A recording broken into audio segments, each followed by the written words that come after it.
Assalomu alaykum. Bugungi klientimiz qoshlarida rastushovkalari bor, lekin shundayam qoshlariga nisbatan qalinroq qosh xohlaydi. Ko'rib turgan bo'lsangiz, ipda shaklini chiqarib olganman. Kamerada unaqa tiniq ko'rinmabdi va bo'yashni boshladik. Bizning kraskamiz Bigen bilan ekspert aralashtirilgan qora va jigarrang. Juda to'q bo'lishni ham xohlamaydi. Videoni kuzating.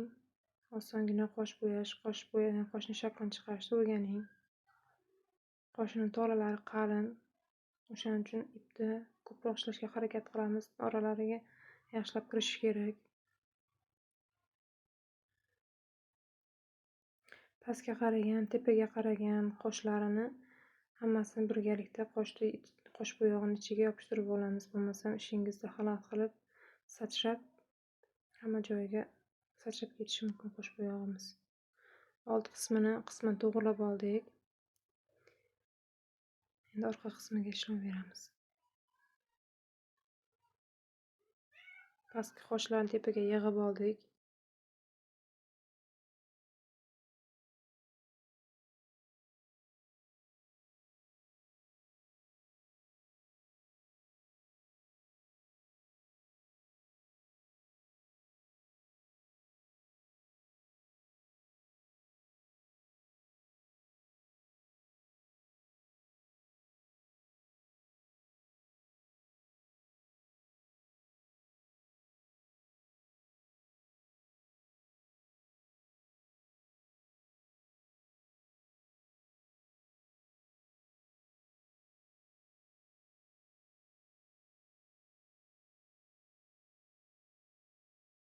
Bu texnikani o'rganib olsangiz, juda ham oson usul.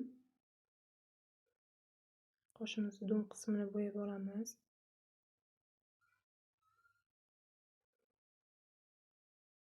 Burchak joyini cho'pakda chiqarib olamiz.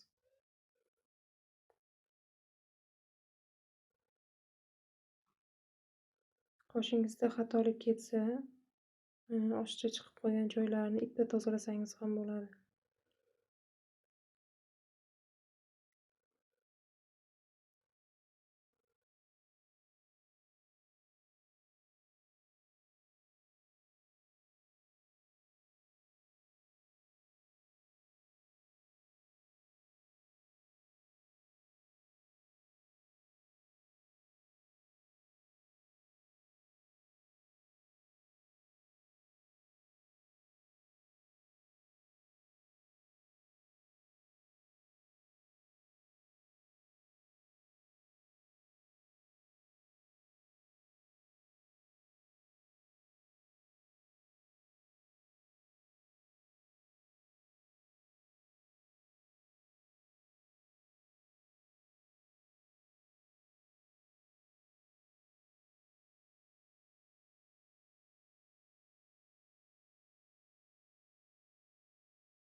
Birinchi qoshimiz deyarli tayyor.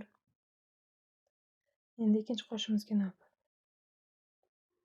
Ikkalasining farqini ko'rib turibsiz. Birinchisi ikkinchisiga nisbatan ancha qalinlashdi. Pastga egilgan tikka soch qoshlarini yotqizib olamiz. Birinchi navbatda oldiga ishlov berib olamiz.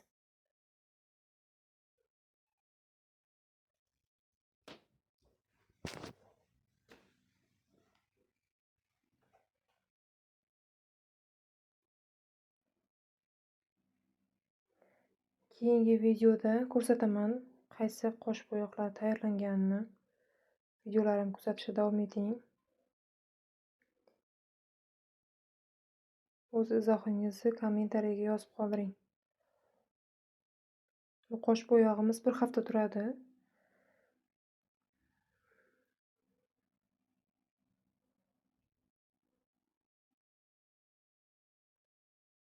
Ipda bo'yash texnikamiz.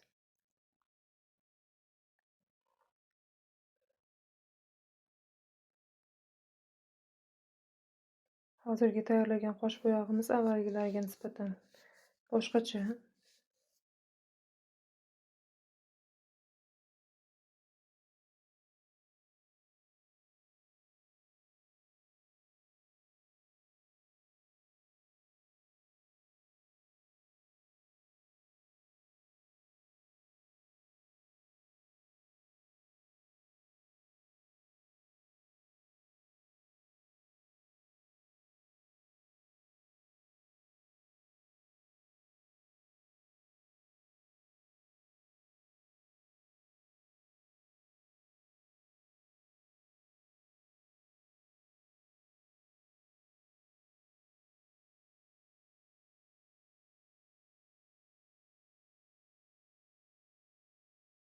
Videoda ko'rishingiz mumkin, ipda chiqarib olgan shaklim hali turibdi.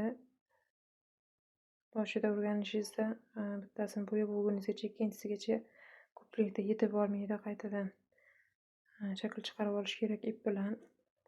Qoshimiz tayyor. Ko'rishingiz mumkin.